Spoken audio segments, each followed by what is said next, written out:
زمین کا بوجھ۔ ایک خلیفہ ایک شاندار محل اور ایک خوبصورت باغ بنانا چاہتا تھا۔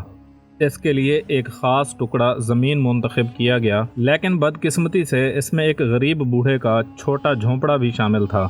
خلیفہ کے عہدیداروں نے اس بوڑھے کے پاس جا کر اسے زمین خالی کرنے کی قیمت پیش کی، تاہم بوڑھے نے اپنے گھر کو چھوڑنے سے انکار کر دیا۔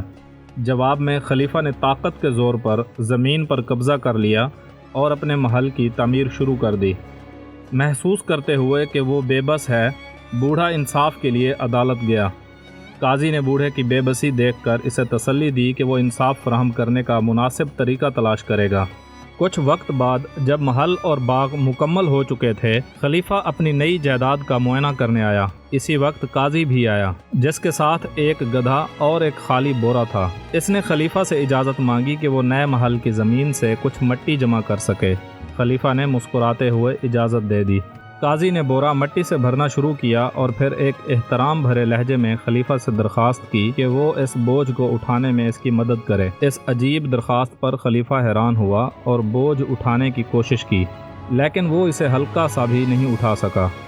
پھر قاضی نے کہا، اے خلیفہ، اگر تم اس وزن کو اٹھانے کے قابل نہیں ہو تو قیامت کے دن کا تصور کرو، جبکہ ہمارے خالق جو عظیم قاضی ہیں انصاف طلب کریں گے۔ اس دن جب یہ غریب آدمی جس کی زمین تم نے طاقت کے زور پر لی، اپنے پروردگار سے انصاف طلب کرے گا، تو تم اس ناانصافی کا بوجھ کیسے اٹھاؤ گے؟ خلیفہ ان الفاظ سے بہت متاثر ہوا اور اپنی کارروائی کی سنگینی کا احساس کیا۔ گناہ اور انصاف الہی کے خوف سے بھرپور ہو کر اس نے فوراً محل اور اس کی تمام جائیداد بوڑھے کو واپس کر دی۔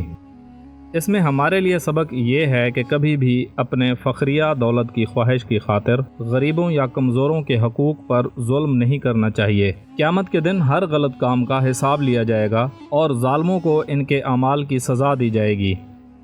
یہ کہانی یہ بھی ظاہر کرتی ہے کہ حقیقی قاضی اور رہنما الہی جواب دہی کے بارے میں آگاہ ہوتے ہیں اور انصاف اور عدل کے ساتھ کام کرنے کی کوشش کرتے ہیں۔